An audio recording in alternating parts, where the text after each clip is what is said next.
Boa noite, amigos e irmãos, ou bom dia. Vamos então continuar a leitura do livro de Jó. O capítulo de hoje é o 33, já que a gente tinha lido o 32 antes de ontem, né? Onde a gente aprendeu a conhecer Eliú, que é um quarto personagem que assistiu a fala de Jó, hein? A contestação de Jó com Deus, ou contra Deus, hein? Na verdade, o Jó não estava ou está entendendo o que está acontecendo, porque Deus está castigando ele, assim que ele está falando. Na verdade, quem está castigando é o diabo, a gente sabe, hein? Porque Deus o entregou ao diabo para desafiar o diabo, falando que ele não iria o amaldiçoar, hein? Mas mesmo assim, Jó extrapolou, está fazendo muitas perguntas a Deus. Então, Eliú, que é um personagem mais novo, começou a destrinchar as coisas, né? Porque os amigos de Jó estavam também contestando, claro, a fala de Jó, mas na verdade eles não esclareceram nada, né? Eles só o acusaram. Então vamos ler agora os outros argumentos que Eliú dá contra Jó, hein? Hoje Eliú acusa Jó de arrogância, no capítulo 34, hein? Vamos orar, então. Obrigado, Senhor. Te agradeço por essa leitura que a gente vai ter agora. Te peço a tua luz, Senhor, que você, especialmente nos meus comentários, possa me dirigir, me guiar, me iluminar, Senhor, e que tudo que seja expresso pela minha boca seja realmente o reflexo dos teus pensamentos e do teu coração, em nome de Jesus. Amém. Então vamos ler. Eliú acusa Jó de arrogância. Então Eliú diz: ouçam-me, vocês que são sábios, prestem atenção, vocês que têm o conhecimento. Jó disse: o ouvido prova as palavras que ouve, assim como a língua distingue o sabor. Portanto, vamos discernir para nós mesmos o que é certo. Vamos descobrir juntos o que é bom. Pois Jó também disse: sou inocente, mas Deus tirou de mim meus direitos. Sou inocente, mas eles me chamam de mentiroso, os amigos dele, né? Que estavam o acusando, os três. Minha dor é incurável, embora eu não tenha pecado. Ele acha que ele não pecou de jeito nenhum, né, Jó? É claro que ele é um homem muito justo, hein? Mas isso não exclui o pecado, não. Porque se ele não tivesse pecado, então ninguém precisava que Jesus Cristo, por exemplo, viesse e pagasse por nossos pecados, hein? Seria inútil. Aí, sou inocente, mas eles me chamam de mentiroso. Minha dor é incurável, embora eu não tenha pecado. Diga-me, alguma vez houve um homem como Jó, com sua sede por palavras irreverentes? Escolho como companheiros os que praticam mal e ando com homens perversos. Chegou até a dizer: por que desperdiçar meu tempo tentando agradar a Deus? Terrível isso, hein? Quando a gente vai refletindo, e é verdade, Jó, ele chegou num ponto onde teve uma certa revolta, né? Dentro da sua depressão, ele se revoltou, na verdade, um pouco não contra Deus, hein? Porque ele não entendeu. E como eu já falei antes, mesmo quando a gente passa por situações difíceis, Deus continua no controle, porque essa história de Jó é a prova, hein, que Deus está no controle, porque ele impediu ao Satanás de tocar na vida de Jó. Porque senão Jó estaria morto há muito tempo já, hein? Com toda a aflição que ele passou, com a descrição das feridas dele, como ele emagreceu, certamente ele não ia resistir, nem moralmente, mentalmente, porque perdeu todos os filhos, todo mundo morreu. Só essa mulher, a mulher dele que sobreviveu, parece. Ainda assim ela estava acusando ele, né? Então, se Deus não tivesse no controle, segurando a vida de Jó, certamente ele já estaria bem longe de seus amigos falecidos, hein? Então, realmente Jó não podia argumentar contra Deus, hein? Aí ele fala assim, no versículo 10: Ouçam-me, vocês que têm entendimento. Deus não peca de forma alguma. O Todo-Poderoso não pratica o mal. Ele retribui a cada um de acordo com seus atos. Trata as pessoas como merecem.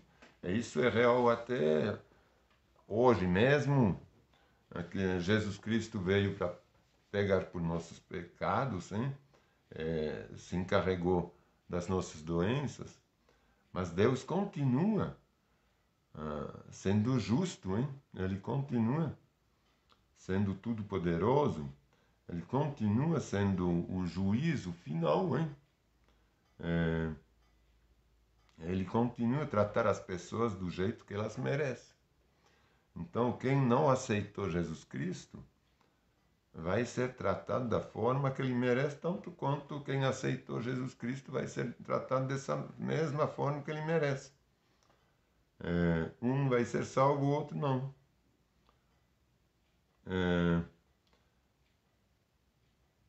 Aí ele fala claramente, ele retribui a cada um de acordo com seus atos. Trata as pessoas como merecem. Na verdade, Deus não fará o mal. O Todo-Poderoso não cometerá injustiça. Quem entregou a terra? Aí ele pergunta, quem entregou a terra aos cuidados de Deus? Quem o fez responsável por todo o mundo? Se Deus retirasse seu espírito e removesse seu sopro, toda a vida cessaria. É óbvio, e a humanidade voltaria ao pó. Então, realmente, quem pode reclamar de alguma coisinha, se é Deus que tem tudo, o poder de tudo e qualquer coisa, hein? Ele tem o poder da criação, como ele tem o poder de destruir tudo, hein? Se ele quisesse. Como ele fala, se ele retirasse o seu sopro, tudo faleceria, hein? A humanidade voltaria ao pó. Portanto, se você é sábio, ouça-me, presta atenção ao que eu digo. Acaso Deus poderia governar se odiasse a justiça? Veja isso. Acaso Deus poderia governar se odiasse a justiça? Você pretende condenar o juiz todo-poderoso? É o que ele fez, hein? Praticamente o que ele fez. Ele condenava a atitude de Deus. Ele condenava o porquê, os fatos, né, o porquê ele tinha que sofrer. Ele realmente foi muito longe. Acaso Deus poderia governar se odiasse a justiça? Você pretende condenar o juiz todo-poderoso? Ele diz aos reis, vocês são perversos, e aos nobres, vocês são injustos. Para Deus não importa a posição da pessoa. Ele não dá mais atenção aos ricos que aos pobres. Para ele, tanto faz, hein? A posição social. Ele não dá, pois todos foram criados por ele. Morrem de repente, falecem no meio da noite, os poderosos são removidos sem a ajuda de mãos humanas. Não precisa de ninguém para um rico morrer, tanto quanto um pobre. Na hora dele, quando a hora dele chega, seja rico, seja pobre, é tudo igual, hein? Pois Deus observa como as pessoas vivem. É isso que a gente se esquece. Pois Deus observa como as pessoas vivem e Ele vê tudo o que fazem. Não há escuridão densa o bastante onde os perversos possam se esconder dos seus olhos. Não são as pessoas que decidem no momento em que comparecerão diante de Deus para ser julgado. Isso aqui a gente não pode se esquecer disso. Hein? Não são as pessoas que decidem no momento em que comparecerão diante de Deus para ser julgadas. Ele destrói os poderosos sem consultar a ninguém. Ele é Deus, hein? É Deus mesmo. E põe outros em seu lugar. Ele destrói o poderoso e põe outro em seu lugar. Ele sabe o que fazem e à noite os derruba e os destrói. Ele os fere porque são perversos e os castiga em público para que todos vejam. Pois deixaram de segui-lo e não têm respeito algum por seus caminhos. Fazem os pobres clamar e chamará a atenção de Deus. Fazem os pobres clamar e chamar a atenção de Deus. Ele ouve os gritos dos aflitos. Mas se ele permanecer calado, quem o criticará?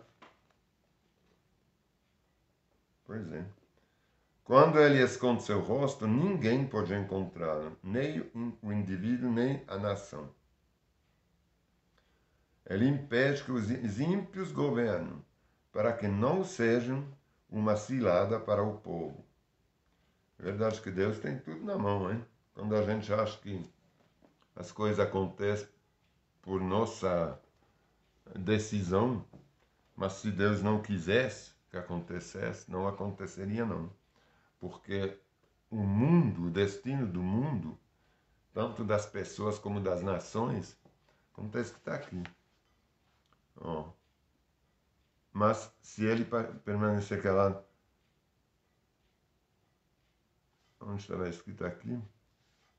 Pois deixaram de segui-lo e nem respeito algum. Fazem os pobres clamar e chamar a atenção de Deus, e ele ouve os gritos dos aflitos. Mas se ele permanecer calado, quem o criticará? Quando ele esconde o seu rosto, ninguém pode encontrá-lo, nem indivíduo, nem nação. Ele impede que os ímpios governem, para que não sejam uma cilada para o povo. Porque ninguém disse a Deus, pequei, mas não voltarei a pecar. Ou, não sei qual foi o meu erro, mostra-me se fiz o mal, e deixaria de fazê-lo de imediato. Ninguém pode falar isso para Deus, hein? Nem nação, nem indivíduo, nem ninguém pode mudar o rumo das coisas, hein?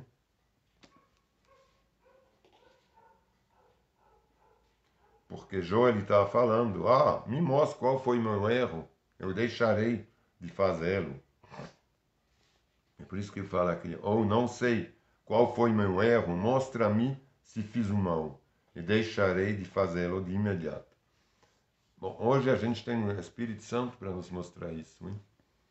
Para nos guiar. Naquela época realmente não tinha, mas eles tinham a lei. Eles tinham a lei.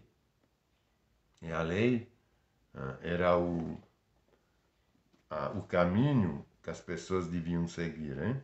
Então a própria lei mostrava os erros deles. Então não a gente, mas eles não podiam, como João fez, pedir a Deus de mostrar, mas o que será que eu fiz? Se ele já tinha a lei, eles não podiam duvidar, colocar umas questões, Deus em questão, hein? Os atos de Deus em questão. obviamente que ele não tinha respeitado a lei em algum lugar, né? Porque, como ele fala aqui, o Eliú, porque ninguém disse a Deus, pequei, mas não voltarei a pecar. Ou não sei qual foi meu erro, mostra-me se eu fiz o mal e deixaria de fazê-lo de imediato. Alguém poderia dizer isso? Não. Acaso Deus deve adaptar a justiça dele às suas exigências? É isso muita gente queria, hein? Que Deus é Jó, na verdade é isso que ele estava pedindo, hein? Acaso Deus deve adaptar a justiça dele às suas exigências? Você o rejeitou. A escolha é sua, não a minha. Compartilhe sua sabedoria conosco. Afinal, pessoas inteligentes me dirão, e os sábios que me ouvem falarão. Jó fala por ignorância, suas palavras não fazem sentido. Jó, você merece um castigo mais severo, pelo modo perverso como você falou. Pois ao seu pecado acrescentou a rebeldia, não mostra respeito e não para de falar contra Deus. Aqui acaba o 34, mas é bem isso. Às vezes a gente não fala diretamente para Deus, hein? Mas a gente pensa, mas o que seria que eu fiz porque eu não mereço? Eu não mereço esse tratamento, eu não mereço isso, eu não mereço aquele. Mas aqui ele fala para Jó, Jó, você merece o castigo mais severo ainda, pelo modo perverso como você falou. Porque quando a gente fala que a gente não pecou, que a gente faz o bem, que a gente sempre tratou todo mundo bem, como o Jó falou, não, mas eu sempre fiz justiça, eu fui justo com meus servos, fui justo, eu ajudei os órfãos, as viúvas. E é verdade. Deus encontrou ele como um homem justo, mas mesmo assim, mesmo se for, a gente nunca pode achar que a gente é merecedor de alguma coisa, porque se Deus não permitisse, a gente não estaria nem vivo para poder expressar isso. Então, como que a gente pode querer merecer alguma coisa ou pensar que a gente não merece alguma coisa? Tanto de um lado como do outro, mas não pode, porque o fato de ter a vida, de estar em vida, vivo, para poder escolher para onde a gente quer ir, se a gente quer seguir o Satanás ou se a gente quer seguir a Deus, mesmo se tudo não parece mil maravilhas, mas se a gente, apesar das dificuldades, continua acreditando e tendo fé em Deus, vai valer a pena, porque a gente vai passar a eternidade com Ele. Agora, se a gente joga a toalha e decidir largar das coisas, largar da vida, largar das dificuldades para, sei lá, fazer o quê, aí certamente a gente vai se afastar do amor de Deus e Deus vai nos largar, porque Deus é justo, hein? Como ele falou. Ele vai.